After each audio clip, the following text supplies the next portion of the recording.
آج عمران خان صاحب کے 15 کیسز کی سماعت جو ہے وہ اینٹی ٹیررزم کورٹ اور ڈسٹرکٹ کورٹ کے اندر ٹوٹل ملا کر تھی. اور رول کیا ہے جی؟ عمران خان صاحب کی اماں کے اوپر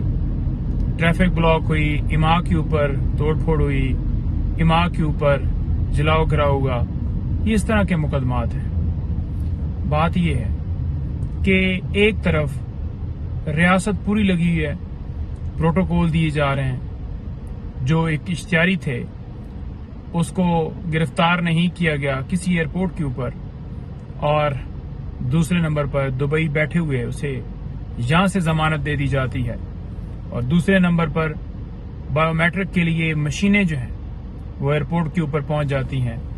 اگر دوسری طرف دیکھا جائے تو عمران خان صاحب کے اوپر بوگس مقدمات کی بچھاڑ ہے، اور جو یہ کہتے تھے کہ عمران خان جو ہے وہ 1 منٹ کے لیے جیل برداشت نہیں کر پائے گا، وہ دیکھیں جھوٹے کیسز کے اندر ڈٹ کے کھڑا ہے. اور دوسری طرف دیکھیں تو یہ جو کہتے تھے کہ ہم نے عدالتوں کو فیس کیا، یہ ملک چھوڑ کر باہر چلے گئے، 50 روپے کا اسٹامپ دے کر یہ باہر گئے، اور ملک کے ساتھ انہوں نے غداری کی، دھوکہ کیا، فراڈ کیا، اور پھر ملک کو چونا لگانے کے لیے دوبارہ جو ہے وہ کندھوں پر سوار ہو کر مسلط ہونا چاہتے ہیں، جو کہ ایسا ممکن نہیں ہے. آج ہم نے بڑا واضح دیکھا کہ جوڈیشل کمپلیکس کے اندر جو سپورٹر تھے ان کے، وہ یوں ہی تھے کوئی 20-50 ہوں گے، اور عمران خان صاحب جب آتے تھے تو ایک پورا قافلہ ان کے ساتھ ہوتا تھا.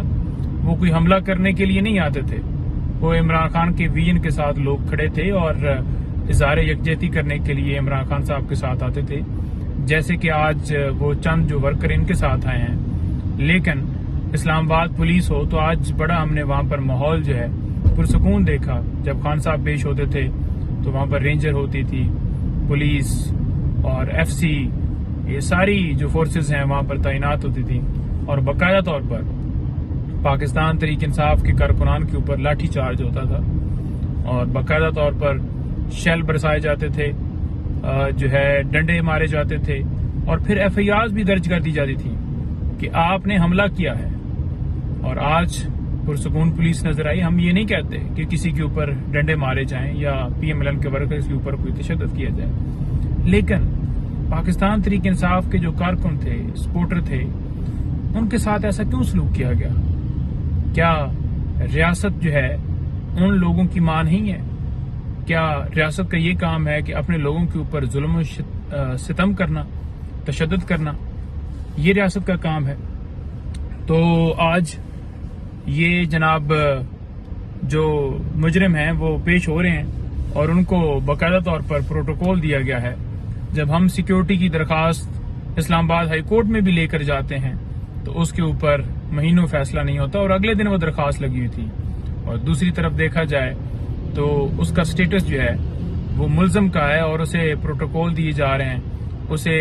ایکس پرائم منسٹر کی سیکیورٹی دی جا رہی ہے، جبکہ عمران خان صاحب صرف اور صرف ان کے اوپر جھوٹے مقدمات، ان کا سٹیٹس اس وقت یہ نہیں تھا کہ وہ کنوکٹ ہوئے تھے یا ٹرائل کنکلوڈ ہوا تھا اور وہ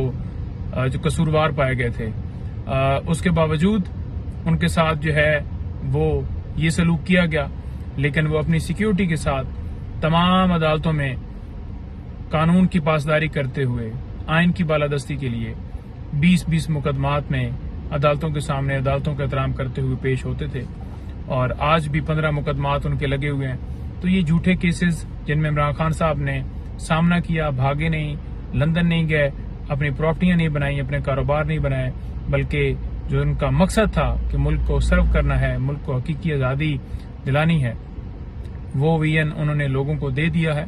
اور اب قوم جاگ چکی ہے، کسی طرح سے اس ٹولے کو زبردستی مسلط نہیں کیا جا سکتا. اور آخر میں یہی کہوں گا کہ کسی طرح سے نواز شریف کو ضمانت نہیں مل سکتی، کیونکہ نواز شریف جو ہیں وہ سزا یافتہ ہیں، اور جو پروسیجر عمران خان صاحب کے لیے اڈاپٹ کیا جاتا ہے کہ نوٹس ہو رہے ہیں اور ڈیٹ دی جاتی ہے، تو وہی پروسیجر جو ہے اڈاپٹ ہو. اور جو پروسیجر اڈاپٹ کیا جاتا ہے، پروسیکیوشن جو ہے ان کا کے اوپر بھی ذمہ داری ہے کہ وہ عوام کے ٹیکس سے جو پیسہ جاتا ہے اس سے وہ تنخواہ لیتے ہیں تو وہ ذمہ داری پوری کریں، اور آئینی طور پر ان کا حق یہ بنتا ہے کہ وہ وہاں پر اسٹیٹمنٹ دیں، اپوز کریں، اور کسی طرح سے نواز شریف کے حق میں بیان نہ دیں، اور عدالت کو بھی کسی طرح سے ان کی جو سزا ہے وہ سسپینڈ نہیں کرنی چاہیے جی۔